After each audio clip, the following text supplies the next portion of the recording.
So last week we did cover alpha blockers, beta blockers, ACE inhibitors, calcium channel blockers, and the one I did forget was the ARBs, which is angiotensin receptor blockers, which we'll cover today.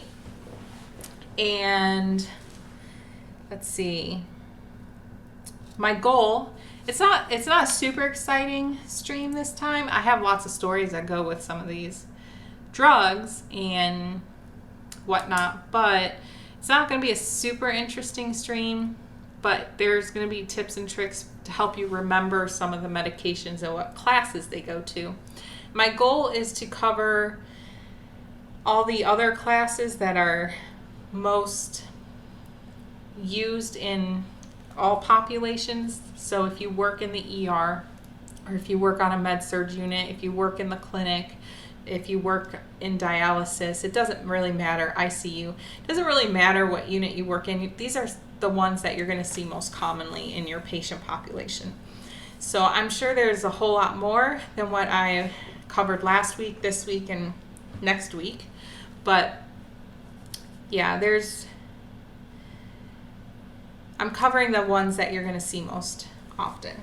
So let's get started. I did ask on Instagram what your favorite cardiac drug is. No one responded, so type it in the chat. If you have a favorite cardiac drug, type it in the chat. Tell me why it's your favorite.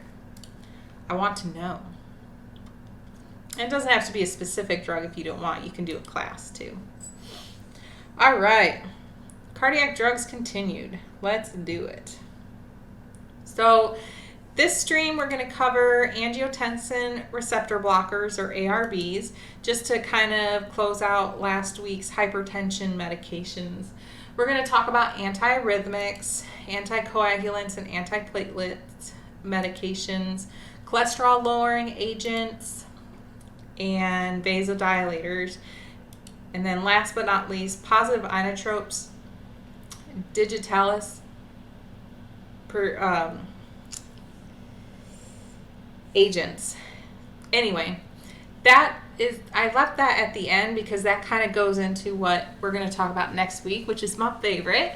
We're going to talk about drips, cardiac drips, medications that we use to increase blood pressure, increase the cardiac function in some of our critically sick patients. And it's my favorite cardiac class is vasopressors and cardiac drips. So let's get started in this one. I'm going to butcher names. I'm sorry, but this is how Big Pharma likes to name their drugs, so I'm going to butcher them. It's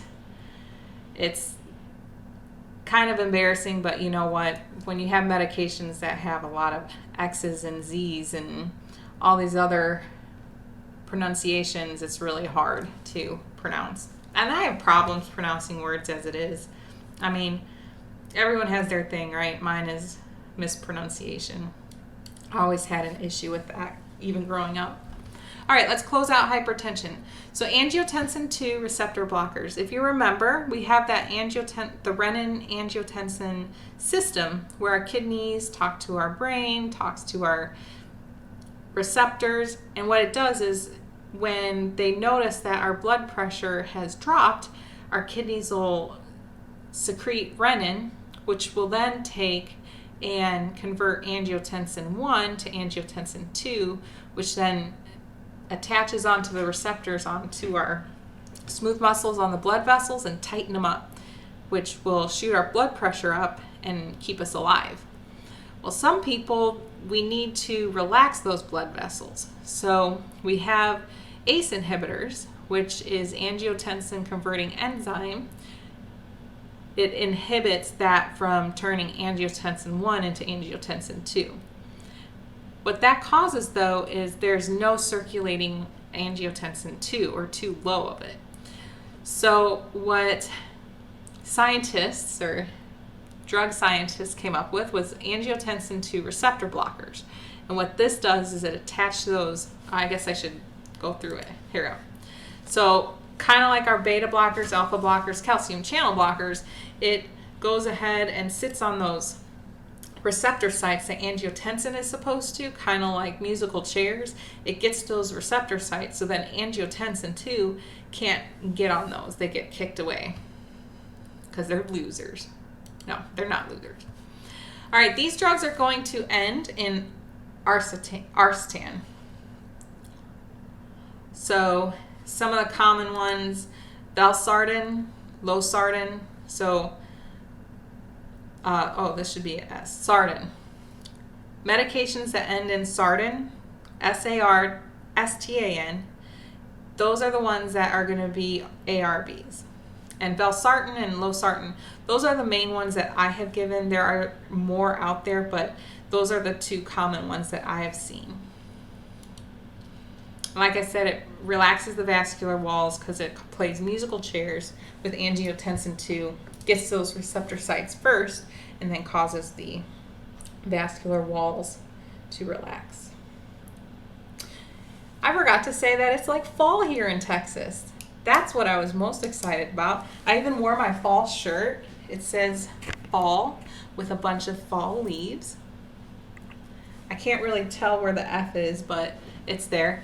And the weather is nice. I can sit outside without dying of heat exhaustion at 7 a.m. It's nice. I love fall. All right, let's get to, so here's that angiotensin renin system. We got angiotensinogen in the liver. It gets kicked out, renin acts on it. It causes angiotensin 1. Angiotensin converting enzyme is produced in the lungs, converts this angiotensin 1 to angiotensin 2, but this is where it gets blocked, is on those receptor sites. It gets blocked on those receptor sites so that angiotensin 2 can't sit on them and cause the blood vessels to dilate. Where's my pen? Here it is. So when that happens, these actually, they don't constrict, they actually relax. So your blood vessels are have a larger lumen, and our BP drops. All right, now we're going to get to antiarrhythmics. This is AFib. If you remember from the stream that we talked about rhythm strips, we see that it's irregular. We have no P waves, so this is AFib. But we do have QRSs. So this is AFib. This is a arrhythmia that often gets treated. Another one that you'll get medication for is sinus bradycardia. You'll get sometimes SVT. If somebody goes in and out of SVT, then we'll give them a medication for that. So, calcium channel blockers, beta blockers, potassium channel blockers, and if you remember from last week, there's two types of calcium channel blockers. There's a dihydropyridine and then a non-dihydropyridine. And the non one, if you remember, there's no DIN. So calcium channel blocker like Cardine, that is a dihydropyridine. However, ones that don't end in the DINE are calcium channel blockers for arrhythmias. Sodium channel blockers, not calcium. I mean both, but I said calcium channels block. Calcium channel blockers twice. All right, so depending on what kind of heart conditions you have is going to dictate what antiarrhythmic your doctor is going to give you. So if you don't really have any heart disease going on, no history of heart attacks, no history of coronary artery disease, no history of enlarged heart or congestive heart failure, none of that, we're going to give you sodium channel blockers or beta blockers. So who has an who has a arrhythmia that doesn't have heart problems? Well, you can have genetics play into it. Some genetical disorders can cause you to go into SVT. And then if you go into SVT without any genetic predisposition, you just end up going into SVT. A lot of young people, I've had a couple people I've worked with who just randomly went into SVT. That's when you would give them these medications. The reason why you don't want to give these medications to patients that have heart disease is that it can increase the risk of a second heart attack. Ooh. Or can cause a heart attack in someone that already has heart disease. So flecainide, propafenone, and sotalol. Sotalol is what I'm most familiar with. Although I have heard of this first one, I have given sotalol more often than not. So no heart disease, you come in, you got SVT going on, supraventricular tachycardia, you're most likely going to end up on a sodium channel blocker or a beta blocker. And I have a picture that's going to go through all of these. So let's say your patient is in heart failure. What you're going to give those patients as a first-line treatment is potassium channel blockers. And the most familiar one that people are on is amiodarone. And this can come into a drip form, and it can also come in a pill form. This is also a second-line treatment if people don't respond to other treatments. Their first line of treatment, they'll start them on amiodarone. And you can put this in a drip form or a PO form. And it's a pretty long-acting half-life, so transitioning from the drip to the pill is pretty easy. How do you know if the patient's going to be on a drip or a pill?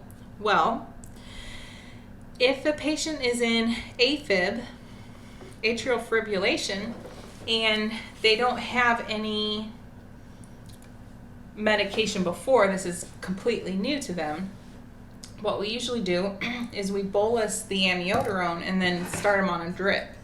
And they'll be at 1 milligram an hour, and then after 6 hours we drop it. And they can run on that drip forever.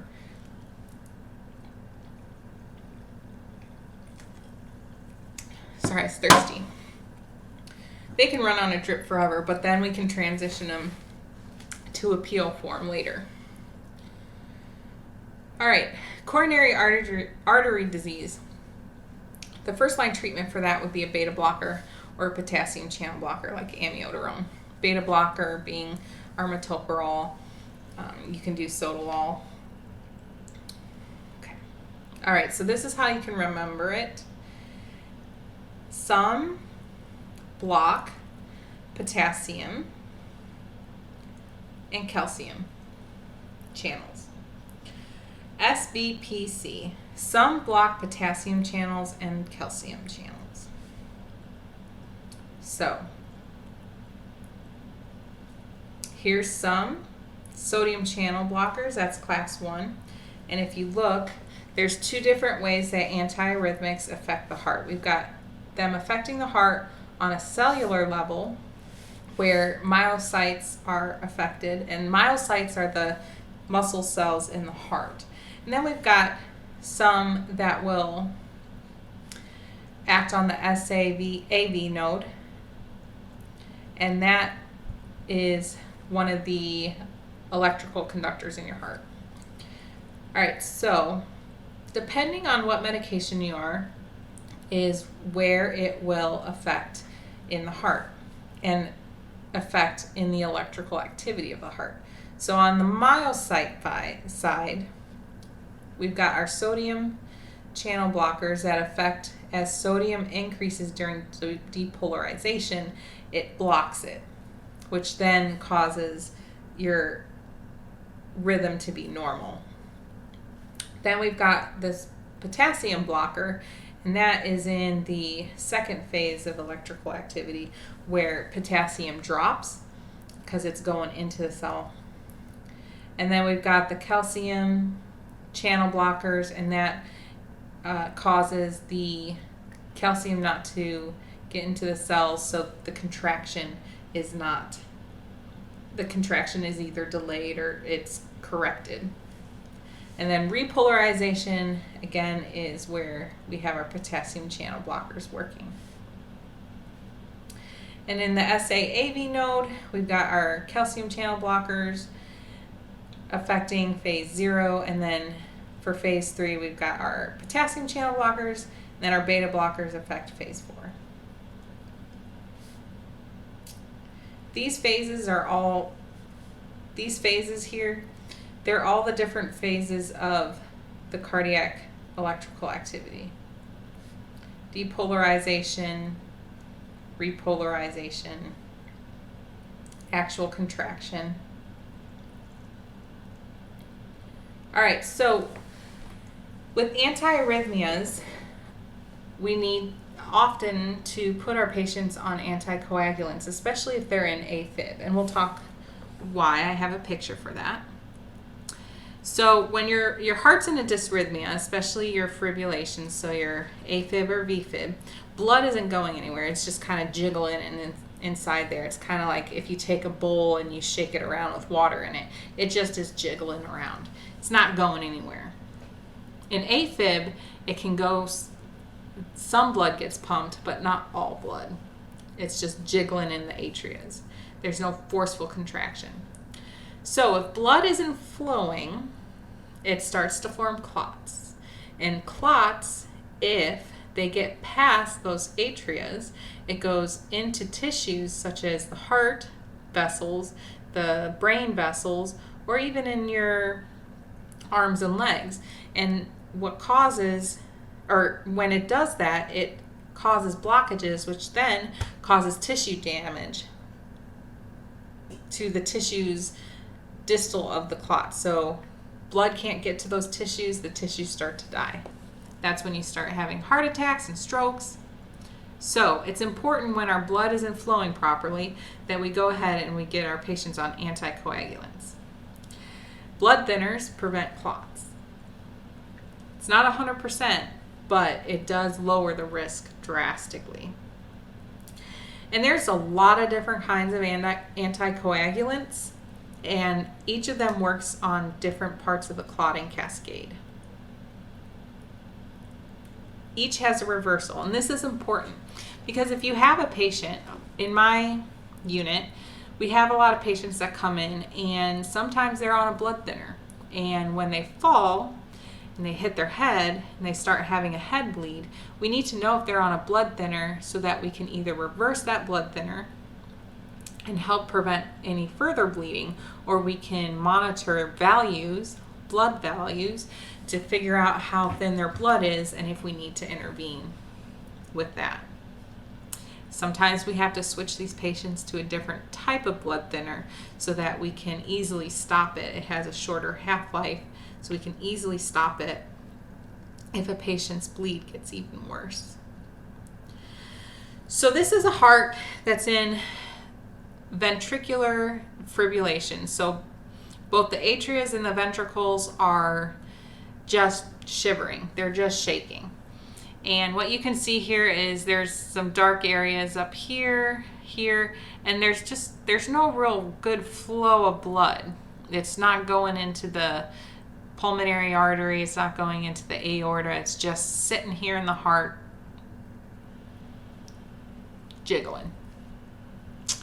And that's when you can throw a clot. Now, if this heart were to go back into a regular rhythm and you have a clot, let's say here, what happens is that clot will then get pushed into the ventricles, pushed into pulmonary artery. It can cause the blockage in the lungs, a PE, pulmonary embolism, or we can have one over here. It gets pushed into this ventricle, gets pumped into the body, and we can have a stroke or we can have a heart attack. So one thing you want to remember, and we're going to go over the medications here in a second, but warfarin or Coumadin is one that works with vitamin K, so you want to tell your patients not to eat vitamin K rich foods such as green leafy vegetables, because that will actually counteract what warfarin Coumadin is doing. Another thing that you want to look for when these patients are on anticoagulants is for bleeding. These patients may have uncontrolled nosebleeds. They might have bleeding internally in their stomach and in their intestines and their colon. So you want to make sure that these patients know that they need to watch for signs of uncontrolled bleeding. Another thing along with this is some of these patients, if they get hurt, like at home, they cut themselves on accident, they get a paper cut, it's going to take longer for that blood to clot. The blood will clot, it just is going to take a lot longer. When I have a patient on a blood thinner and I have to pull either an arterial line or a big IV, a central line that's either in their neck or their subclavian over here in their femoral, I have to hold pressure forever because these patients, they don't clot very easily and they just tend to bleed and bleed. All right, so here are common medications that are anticoagulants. Warfarin or Coumadin. When I started out in nursing, this was kind of what you saw in everybody. And this works on the vitamin K factor inhibition. It causes vitamin K not to start the clotting cascade, which then makes the blood thin. Now, the problem with this is that the patients on Coumadin, they have to go in routinely to get their blood levels checked, their INR, because sometimes you can get too thin of blood. So if we're able to monitor it, we're able to adjust the dose. Sometimes, especially in your older populations, it's harder to monitor their blood because they may not have transportation to get to the phlebotomy or the lab area to get their blood drawn. The reversal to this is going to be your vitamin K, fresh frozen plasma, or we can do PCC. This can also be known as Kcentra. Very, very expensive drug. Kcentra is this prothrombin complex concentrate, and taken from humans, from like blood donations, and that's why it's extremely expensive. We try everything else before resorting to Kcentra. Okay, Eliquis, that's another one. This works on factor 10A, and then the good thing about the last three is that there's no routine blood monitoring, and this is what is good for some of our populations that may not be able to get to a lab to get their blood drawn. And there are reversals for these. Kcentra, fresh frozen plasma. Pradaxa is another one. Xarelto is another one. Xarelto works on 10A. Pradaxa works on thrombin inhibition. I will tell you, and this is going to date me, that when I started in the ICU, I forget if it was Eliquis or Xarelto, but they were relatively new. These only came out in 2011 and 2012. And back then, we knew that the reversal was fresh frozen plasma, but unlike Coumadin, where we could just give vitamin K and reverse the anticoagulant, this often took some more time. And Kcentra, although Kcentra was available, it wasn't readily available as it is today. And again, it was super, super expensive. So it was really scary when we would get patients in and they were on Eliquis or Xarelto, because we didn't really we were able to reverse it, but it was a very scary thing to try and reverse it quickly. Yeah, it's come a long way. Now we're able to reverse it a lot better than back then. But yeah, I remember we had a patient come in. He had fallen. He was not waking up, and I think he was on Eliquis, and his bleed was getting worse, and we couldn't quickly stop the bleeding. That's scary. All right, so again, if we look over here, this is where we can find our reversal agents. Where's my pen? Okay, so we got vitamin K, we've got Kcentra, which is the PCC. Protamine reverses heparin, which we didn't really talk about. Heparin, these are more medications that patients go home on. A lot of patients don't go home on heparin. If they need short-acting anticoagulation, they may go home on Lovenox, which is enoxaparin, I think. At any rate, heparin is protamine sulfate to reverse that. And then we've got Pradaxa. Praxbind is a drug that will reverse that, kind of neutralize it. And then for Eliquis and Xarelto, I haven't really given these two, but Eliquis and Xarelto, that's where you have the Kcentra and the Andexxa. This one you actually give sometimes after a heart procedure, a heart cath. I'll see this given. Whoa. Sorry, I pressed my Wacom tablet button. All right, antiplatelets. So what's the difference between anticoagulation and antiplatelets?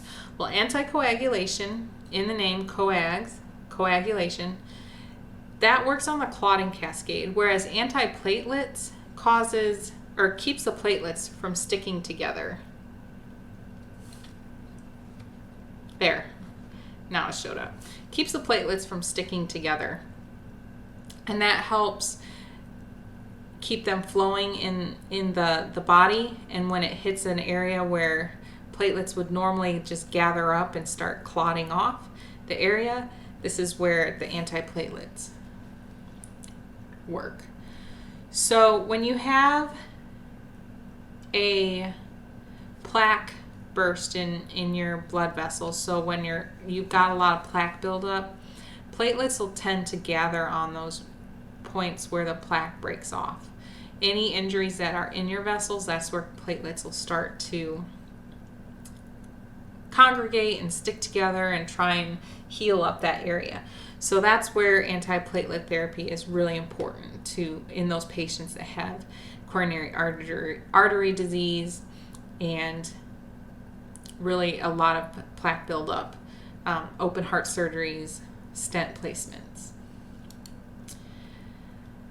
You'll see this in heart attacks and strokes.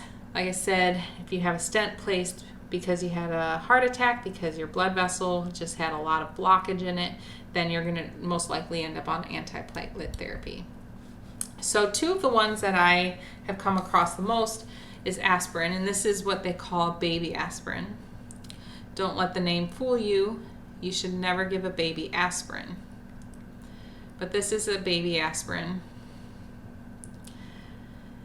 And then we've got Plavix. I'm not going to butcher this name. Plavix. And these are antiplatelet therapies. A lot of times aspirin, it's harder to control with aspirin than Plavix, so a lot of times we'll switch patients over to aspirin. Sometimes they're on both. But aspirin is still pretty common in our patient population. And actually, when your patient comes in a heart attack, we have to give them 324 of aspirin. That's a bunch of baby aspirin. I remember when I was in the ER, I worked in the ER, not when I was in the ER, but when I worked in the ER, I had a patient and they asked for 324 milligrams of aspirin. And I looked at that and it's like, why is 324? The normal dose is 325.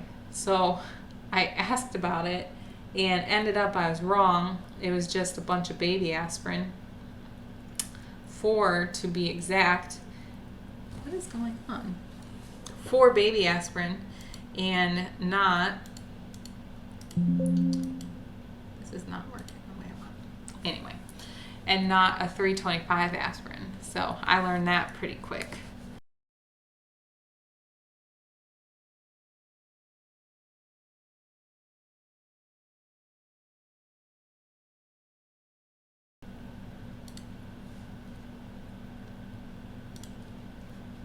No. Hold on.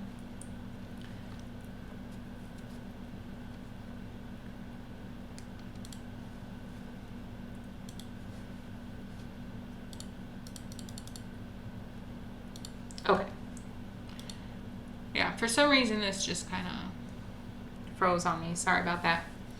All right, so here's a good chart. I can't erase this right now, but here's a good chart to show the differences between anticoagulation and antiplatelet therapy. So anticoagulation, it prevents blood clots, and this is a antiplatelet medication. It's a platelet blocking drug where it reduces platelets from clumping up or clotting.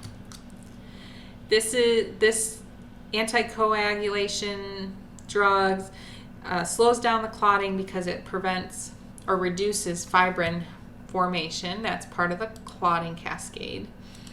And then platelets, they just prevent platelets from clumping in the growth of clots.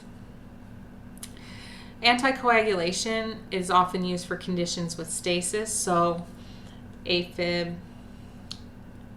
If you're not moving around a whole lot, we want to prevent DVTs. Where antiplatelet therapy is going to be more for endothelial damage. So when you have that plaque lining your vessels and the plaque breaks off,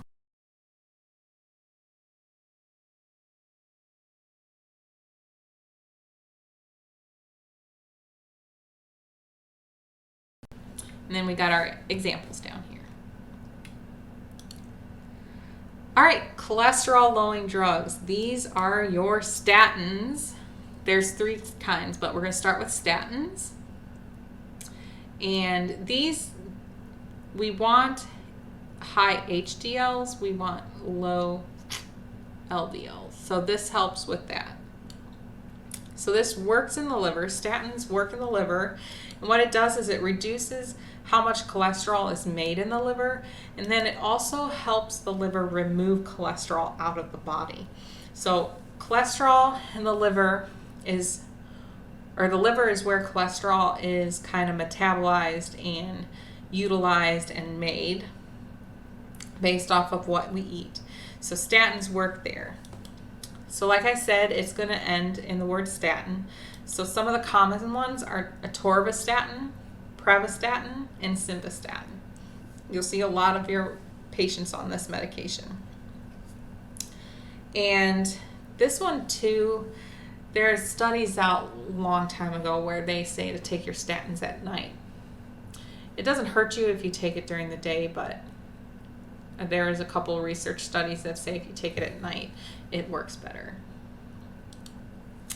So some things that are common side effects for statins is muscle pain, elevated liver enzymes because we're affecting the liver, and digestive issues like nausea, vomiting, and stomach upset.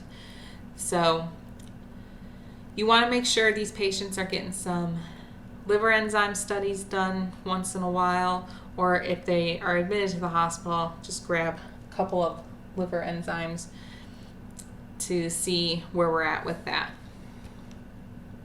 Then we've got our cholesterol absorption inhibitor.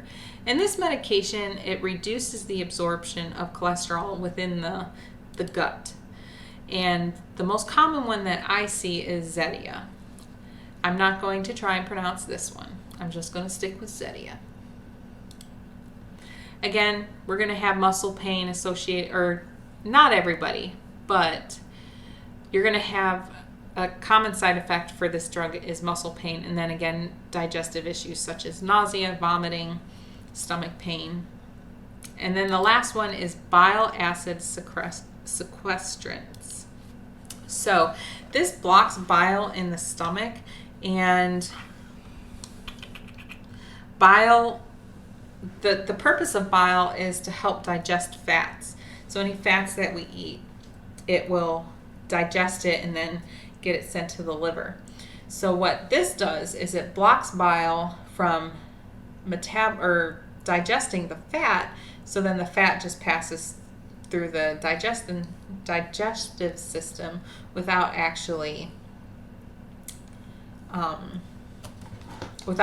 being digested.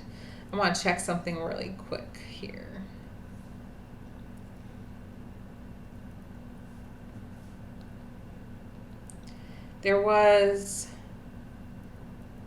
I just thought of something.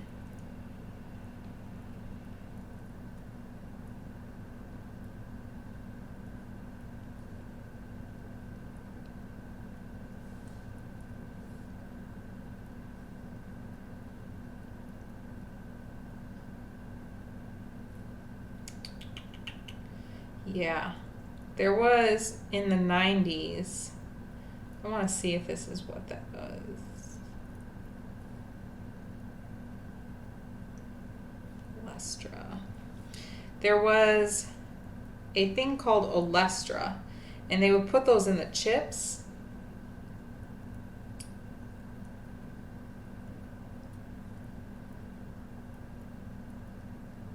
Oh, that's a fat substitute. Never mind. It had the same side effects of bile acid sequestrant. So some of the digestive issues that are common with bile acid sequestrants is acid reflux, bloating, because you're not getting rid of the gas, you're just kind of blocking everything, diarrhea, stomach pain, nausea, and vomiting. Not a lot of pictures with this one, I'm sorry. Thought I had more pictures. So, vasodilator, this is the most common one that, I should have pictures on this one. The most common one for a vasodilator is your nitroglycerin. And this is when you have a patient come in with chest pain and we don't know yet if we're having a heart attack, but we're pretty sure it might be. We go ahead, there's different forms of it, and we can give it to them. We give it to them pretty quickly. It comes in a spray. You can put it under their tongue. You can give it rectally for some rectal issues. It kind of helps with any injuries due to whatever. We don't normally give rectal nitroglycerin, but we also can do it topically. We put like paste on a strip and then we put it on the chest. But it works because it really is a potent, smooth muscle relaxer. And when that happens, it increases blood flow to the heart, to the areas that we may have some blood vessel constriction causing that chest pain. So blood and oxygen can get to the heart and stop the chest pain. Like I said, it comes in a spray, pill, sublingual. You can get it rectally. You can also get it topically in that ointment. And one thing I will tell you, you shouldn't use this. This is a last resort. But the nitro paste that you can put topically, sometimes on our patients in the ICU, if we have a patient that's really clamped down, such as patients that are on really high pressors, sometimes if you put just a little bit of nitro paste, not a lot, but very little nitro paste on their ear, then you're able to get a better oxygen saturation. Because sometimes those patients that have really clamped down blood vessels, you can't get a good reading. So your O2 sat may look like it's 78 or 64. And then when you get a blood gas, your oxygen level is actually a whole lot better. So the reason why it's reading abnormally low is because there's just not really good blood flow to that area of the body. because we're just giving them so much blood pressure medication to keep their blood pressure up that their blood vessels are just clamped down. So if you put just a little bit of NitroPaste on their earlobe, and then you put the SAT probe on there, you can for the most part get a pretty good reading. The other thing, I, knock on wood, never had this happen to me, but when you do apply NitroPaste to a patient's chest, you want to double glove. Nitroglycerin, if you get it on your hands, and it can cause your blood vessels to dilate, and then a lot of healthcare providers or patients who touch it and are not supposed to get NitroPaste, or they get too much, they can actually cause them to pass out. So be careful when you're handling this drug and make sure you double glove. Common side effects for this is hypotension and headache. Headache because we're dilating those blood vessels, so we're going to get more pressure up in our head. And then hypotension, again, we are dilating all the blood vessels, so we have less resistance going on, so we cause our blood pressure to drop. This loses potency fast, so we often keep it in little dark containers for the sublingual tablets. If you open one of those, there's a bunch of tablets in there, and you can kind of reuse them. You want to store it in a cool, dry place, and you don't want to open it continually.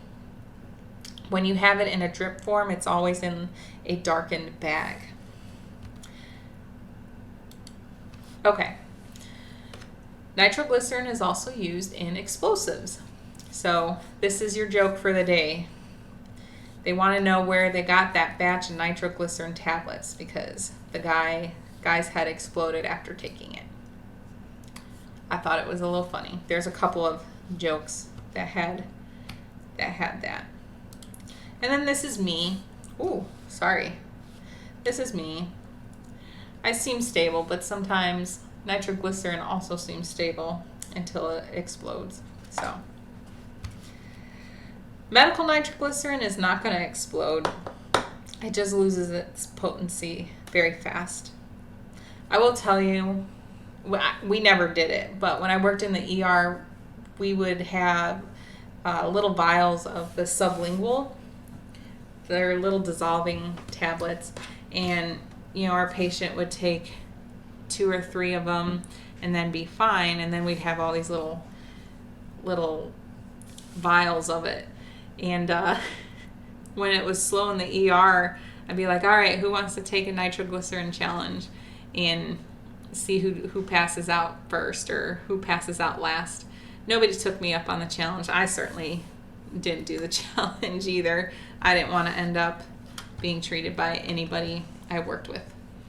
That's a main fear of nurses. We like to handpick who we're going to get taken care of.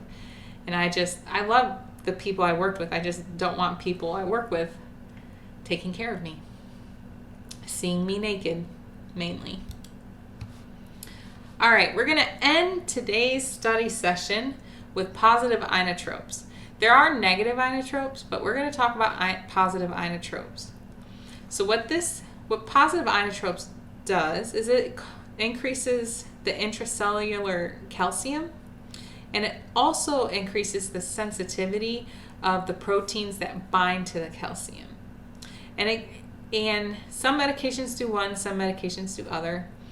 Some of the positive inotropes that you'll may be familiar with is, this is milrinone, digoxin, epinephrine, norepinephrine or levo, dopamine, dobutamine, and then back here is milrinone. Let me I want to spell it correctly for you guys.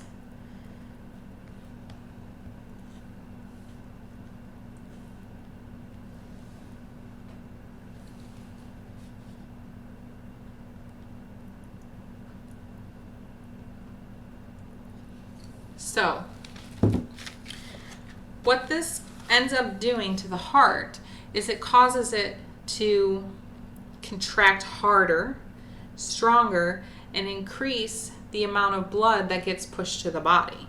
So when we increase the intracellular calcium and then we increase this or increase the sensitivity of those proteins that bind to that calcium for contractions, we end up causing the heart to really beat harder. And that can help patients, especially if they have a weaker heart, if they're in heart failure. So these are all drips. Epinephrine, norepinephrine, dopamine, dobutamine, and milrinone, they're all drips. Digoxin you can actually take by mouth or IV. Milrinone is a medication that a lot of times a lot of our patients will have to go home with. So some of these patients may go home with a PICC line so that they're able to get their milrinone. So what do we want to look for with this is arrhythmias, tachycardia, hypertension, anxiety, and headache. And those are just side effects. So this is a really good drawing to kind of help us think through the inotropes. So digoxin, actually it comes from the plant foxgloves. So it's a very pretty flower, but digoxin is derived from foxgloves and it can cause toxicity. And it is used in atrial fibrillation, atrial flutter, and then also congestive heart failure because it can cause the heart to slow down and pump harder. The main thing I wanted to point out here is the toxicity. Some people will start seeing halos around things, so visual disturbances, nausea and vomiting, arrhythmias, electrolyte imbalances, hallucinations, anxiety, and you can actually get a blood level, a digoxin level, to see how high the digoxin is in the patient, and that will help us determine the dosage, the appropriate dosage, or if we need to discontinue it. Okay. I think that's it for today. Are all those drug names just bouncing around your head now? It's a lot. Pharmacology for me was one of the toughest subjects just because there's a lot of memorization. And I'm not good at memorizing things. I have to think through things. So medications, unless I can think through how it works, it's really hard. And then I butcher names all the time, spelling, so that doesn't help things. Sometimes if I'm talking to my patients, if I just slur the medication name, they'll correct me and be like, oh yeah, that's what I'm talking about. So don't be afraid to mess up, I guess is basically what I'm getting at. But I ended on positive inotropes because next time we're going to talk about my favorite cardiac drug classification, and that's vasopressor drips. I love working with vasopressor drips. It's not always a good thing for the patient, but it's a lot of fun. It's what makes me excited to go into work, is to be able to get patients off of these vasopressor drips and be able to manage their care. When you're in an ICU, you work with a lot of protocols, and titrating drips is a very autonomous nursing skill in the ICU, and I think that's what draws me to it. And I find it fun. So we're going to talk about that next week and go through the different vasopressor drips and how they work in the heart and which ones are best for which conditions. So it'll be a lot of fun, unless you guys have something you want to talk about. And at any rate, we can always talk about both. But I don't have any questions for today. I just wanted to kind of go over those medications that you'll most commonly see in a variety of patient populations. But make sure that you message me or email me if you have anything you want to talk about, or if you want to ask any questions. If you're learning something in school or you're learning something on your unit and you want to discuss it a little bit more, of course, just shoot me a message. So All right. Well, until next week, I hope you guys have a good week. I hope you guys save lots of lives, and I will see you next time. Bye-bye.